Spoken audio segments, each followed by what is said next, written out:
Então, nós dividimos o fluxo da revista em 8 etapas, tá? E daí, em cada etapa, nós tentamos, eu e a Simone, colocar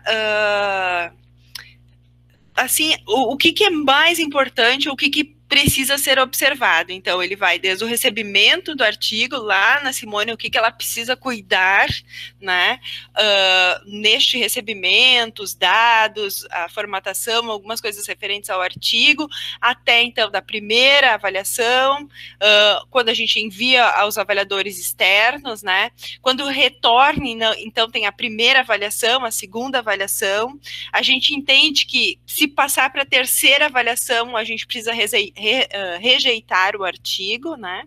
E a partir, então, do sexto, do sétimo, do oitavo, quando vai, então, para a parte mais de finalização, que, então, envolve, basicamente, a Simone e os editores-chefes, tá? Então, aqui, então, nós organizamos, então, a primeira parte, onde a Simone, vocês vão receber esse documento, tá, pessoal? Daí, cada link é só clicar aqui no hiperlink e vai para a página, vai para a tabela de controle, vai para a carta de submissão. Então, a gente já deixou mais ou menos organizado assim para facilitar o trabalho, tá? Então, a Simone recebe esse artigo e ela observa tanto no sistema, né, como na tabela de controle, se o artigo está ou não duplicado. Não estando, ela vai, observa o modelo do artigo, daí clicando ali no hiperlink a gente já tem diretamente, então, o modelo atual do artigo, a carta de submissão, que até então nós não pedimos ainda, tá, mas já colocamos aqui no fluxo, e a forma de carregar, então, o artigo no sistema sem os nomes, né. Então, a gente também já deixou o vídeo explicativo da Simone ali. Estando tudo ok, vai para a etapa 2, então vai para os editores-chefes. A partir disso, então, nós vamos para a etapa 2, que é a etapa, então, onde o editor-chefe recebe da Simone um e-mail, né, fazendo menção ao artigo, e aí, onde, então, o editor-chefe abre esse artigo e observa qual as principais características do mesmo e verifica qual poderia ser, então, o editor de seção que mais se enquadra ao perfil do artigo. Muitas vezes, a gente não consegue ter, né, a gente não recebe um artigo que é da nossa área de atuação. Por quê? Porque, às vezes, não tem alguém que tenha característica para avaliar aquele artigo. Aqui, então, nesse link aqui, a gente vai diretamente lá para o... Tem uma tabela, eu não vou clicar agora, tá, pessoal, porque é bastante informação, mas vai diretamente numa tabela de Excel, onde diz, então, o nome da pessoa e o Lattes, para a gente observar as características. Ele passa... Então, o editor responsável pela área envia essa tarefa editorial, daí vocês recebem este e-mail, os editores de seção, e aí, o que acontece? Vocês vão fazer a etapa 3, passa para a etapa 3, e se eu vejo que tem alguma coisa que está errada no artigo, eu também seguro esse artigo e não envio, então, a vocês, que é o que eu tenho hoje, uns 2 ou 3 artigos que eu estou tentando já organizar com os autores, para daí passar para os editores de... editor executivo, né, que seria de seção. Aqui que entra a parte, então, que compete, assim, que tem a ver diretamente com o trabalho de muitos aqui que estão participando da reunião, que seria, então, o recebimento desse artigo pelo editor-chefe, né? Então, a partir do momento que vocês recebem esse artigo, tá? Eu sempre coloco lá nos comentários... algo específico se eu noto que tem, por exemplo, recebi um artigo que tem 14 páginas, então eu coloco ali, eu vou dar um exemplo, Bruna, verifica com o autor, porque o artigo contém, então, 14 páginas e não aquilo que deveria ter, então eu faço algum tipo de comentário. Ali, já o editor responsável faz algumas conferências, realiza conferências referentes principalmente ao checklist, então também clicando aqui vai para a página ali do checklist, faz a suspeita, né, observa se tem ou não autoplágio, também clica aqui, vai aparecer um vídeo, assim como passa o software, então, de autoplágio. Então, a gente já deixou mais ou menos organizado nos 3 itens, e se tiver mais alguma coisa a gente pode incluir, para daí, então, dar sequência à etapa 4. O editor executivo, ele faz esses comentários, envia os comentários ao autor, né, solicitando algumas modificações, se necessário, e preenche sempre, né, se o artigo, por exemplo, o autor não responde num prazo que ele estipula 10 dias, uma semana, isso, pessoal, é muito, assim, do editor, como ele vai organizar o seu trabalho. O autor não respondendo, o que acontece? Ele vai lá, ele rejeita esse artigo e sempre faz a apresentação na tabela de controle, tá? O que é essa tabela de controle? Aquele mesmo documento que vocês já receberam, que tem ali o número do artigo, o ID, quem é o editor-chefe, quem é o editor executivo, e depois quem vai ser o editor de línguas, no caso, que será a etapa posterior.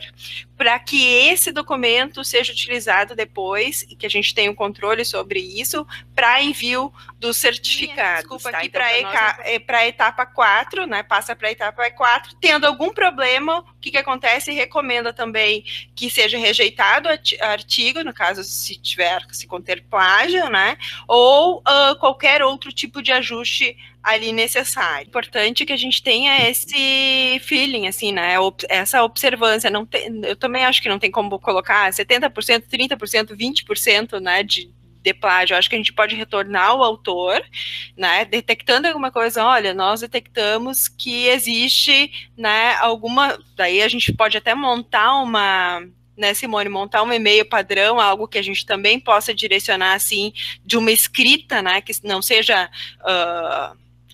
que não seja, assim, invasiva, né, ao autor, assim, algo mais sutil, né, a forma de escrita, para que ele observe ou não.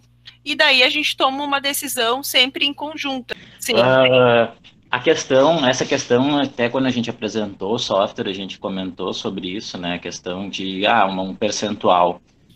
Na verdade, em tese, né, não deveria haver plágio, né, a gente começa por esse pressuposto, né.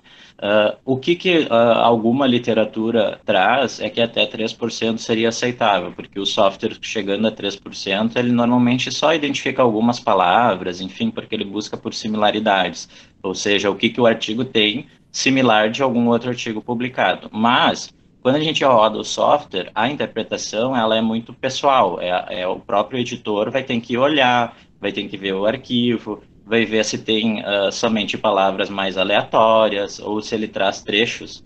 O que é importante identificou vários trechos ou identificou alguns trechos que estão iguais ou praticamente igual. Aí, nesses casos, você pode encaminhar para o autor e informar ele, olha, né, porque o software ele vai gerar um relatório, você pode enviar o relatório para a pessoa, daí você indica, olha, lá na página tal do relatório do software, a gente identificou que tinha 2 parágrafos iguais a algum outro trabalho já publicado. Então, gostaríamos que vocês revisassem, porque eles podem modificar o texto, né, alterar, citar, se eles não citaram, enfim, fazer ajuste. Daí são pequenos ajustes. Agora, se você pegou um artigo lá que apresentou, sei lá, 20, 30% de plágio, daí você vai ver que realmente tem muita coisa que o cara copiou, literalmente. Aí você já tem uma condição de fazer, vamos dizer, a rejeição do artigo, porque realmente o cara não se prestou nem a modificar os textos, só copiou, né?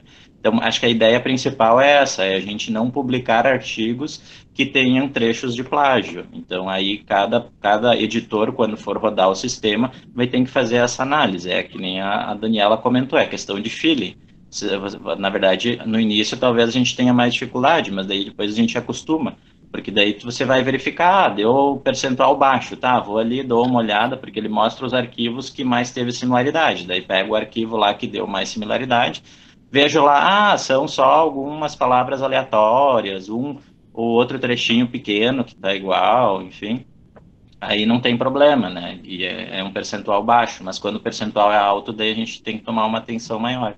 Eu acho assim, pessoal, o que eu gosto assim de compartilhar as decisões, né? Às vezes a gente fica com medo de tomar uma decisão e até de rejeitar um artigo, né? Porque a gente sabe que do outro lado tem um autor, a gente também envia, então de ter esse cuidado assim na hora de encaminhar de volta. Então sempre vocês têm a referência, o editor que trabalha junto com vocês, que vocês vão poder compartilhar dúvida, a gente pode construir junto uma resposta, né, para que não fique aquele peso também, né, se caso alguém tem esse tipo de sentimento, que é normal também, quando a gente está trabalhando com as coisas, né, uma resposta a outras pessoas, né, de um trabalho. Em relação à questão de aceites, tá? Eu enviei para 3 avaliadores. O terceiro não me manda de maneira alguma a resposta dele. Eu posso considerar somente os 2 que deram como o trabalho aceito, com modificações, ou eu tenho que esperar o terceiro? Os 2 têm a mesma, por exemplo, sintonia. A mesma sintonia. Então, mantém o retorno de 2 avaliadores, porque lá no site da revista, a gente diz o quê? Que, no mínimo, 2 avaliadores. Como tu já tem essas 2 respostas, elas são similares, né? Elas não são discrepantes, né? Um rejeita, outro não, né? Outra aceita, considera essas 2. Por isso, obrigada até por esse exemplo, Rosana, porque é isso que que eu quis dizer aqui, quando a gente ganha de volta, né? Ganha esse retorno dos avaliadores, né?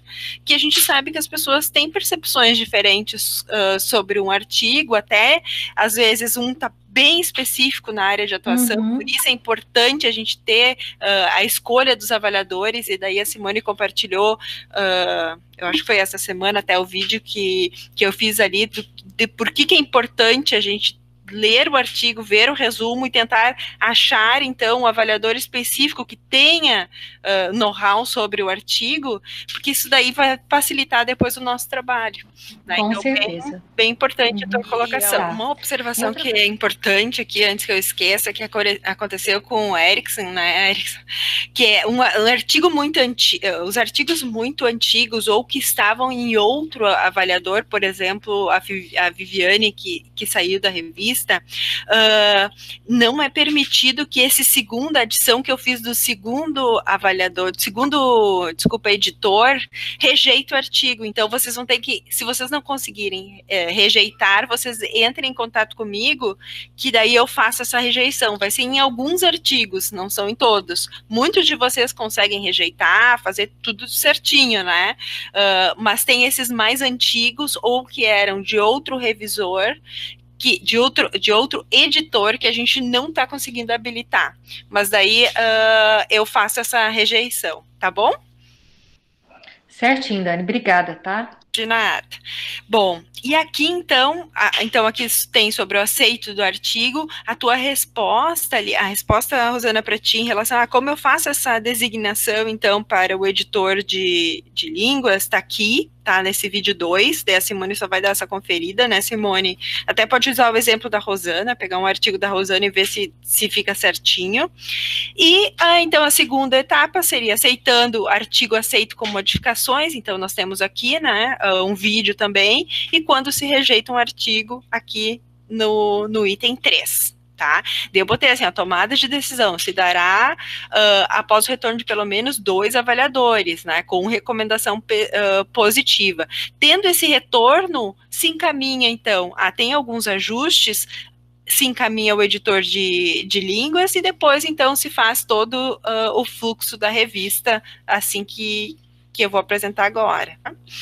E, por exemplo, assim, pessoal, o artigo ele é aceito com modificações, tá? Tem vários itens que precisam ser ajustados, então, aqui nesse vídeo ele são apresentados os tópicos que precisam ser observados, e daí como ele vai para a primeira avaliação, né, para a primeira ou segunda avaliação. Antes disso, ele não é encaminhado ainda para o editor de línguas, ele vai ser enviado somente para o editor de línguas quando ele já está ok. Eu vou aceitar esse artigo, encaminho para o editor de línguas. Até aqui eu acho que eu vou fazer essa observação, porque não ficou clara aqui. Não sei se vocês notam isso. Que eu vou fazer essa observação, ó. Porque o artigo, ele tem modificações, vocês vão encaminhar para os autores de forma normal, como vem sendo feito, como vocês estão realizando. O artigo, ele é aceito, daí que ele vai passar lá para o pessoal para editar, para observar, então, toda a parte do inglês, né, a conferência do título, do resumo, das palavras-chave, certo? E aqui vem mais a parte da Simone, né, que então, quando a gente designa para, ele é aceito, né, o artigo, ele vai para toda a parte de edição. Que daí, eu não sei, Simone, se tu gostaria de explicar melhor. Tá, esta etapa aí da edição de textos é o seguinte, ó. Vocês, no momento que registram o aceito, o sistema, ele pede para vocês indicarem a última versão para encaminhar para a edição de textos. A única coisa que vocês vão ter que começar a cuidar, a partir do momento que a gente vai enviar para os editores de língua, é vocês terem um arquivo único, que seja com a revisão da línguas e com a revisão dos avaliadores de conteúdo. Então, vai ter que ser o último arquivo mesmo, tá? Porque hoje a gente trabalha só com o último arquivo dos avaliadores, né? Do que o autor manda, já com as observações todas feitas em relação aos avaliadores. Mas daí a gente vai ter mais uma, que seria editores de língua. Então, vocês vão encaminhar para a edição de textos, para esta aba edição de textos, e vão me notificar, tá?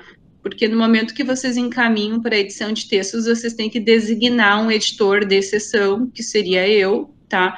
Mas quando vocês chegarem nessa etapa, vocês podem me perguntar se tiverem dúvidas, tá? É bem fácil. Eu vou receber a notificação, daí tem um dia da semana que eu vou fazer só isso, eu vou abrir lá o sistema, vou abrir esse arquivo, eu vou ajustar as normas, tá? Os detalhes de citações, referências, vou corrigir isso aí. E daí vou entrar em contato com os autores. E daí eu pergunto para os autores, é isso mesmo? Esta é a última versão? Daí eles vão me confirmar. No momento que eles me confirmam isso, eu passo para a etapa de editoração. Então, a editoração quem faz é uma diagramadora, uma pessoa externa à revista. Ela põe na diagramação, no modelo final, ela me manda de volta. Eu pego esse modelo final, encaminho para os autores e pergunto, é isso mesmo? Tem alguma coisa errada, né? Porque daí vai ser a versão que vai ficar publicada lá na revista. Então, essa segunda envio para os autores, que é um doc PDF, é a leituras de provas 2, que a gente chama, né? Eu tento fazer pelo sistema da revista isso. Quando os autores têm dificuldade, eu acabo mandando por e-mail para não atrasar o processo, tá? Mas, enfim, então, quando me vem essa última versão, eu agendo já a edição que vai ser publicada, tá? E daí, quando tiver tudo fechado, é publicado a edição. Essa publicação de edição, antes de eu entrar na revista, quem fazia era a Erli, tá? Depois que eu entrei na revista, eu comecei a fazer por uma falta de tempo dela, tá? Então, como essa parte, ela não é complexa, mas tem que ser feita cuidadosamente para não ter erro. Então, geralmente eu faço, ela dá uma conferida, né? E é isso, mas qualquer erro que é encontrado depois da publicação, a gente ainda tem como corrigir, daí é só me avisar. A gente pode disponibilizar agora para vocês esse material e ir construindo em conjunto aquilo que tiver muito fora, né, ou que surgir algo novo, né, no fluxo. A ideia foi justamente ter registrado etapa por etapa do processo, até para que vocês também tenham uma visão do todo e que a gente possa sempre atualizar para as pessoas que chegarem na revista, né, participarem, já seja facilitado esse aprendizado.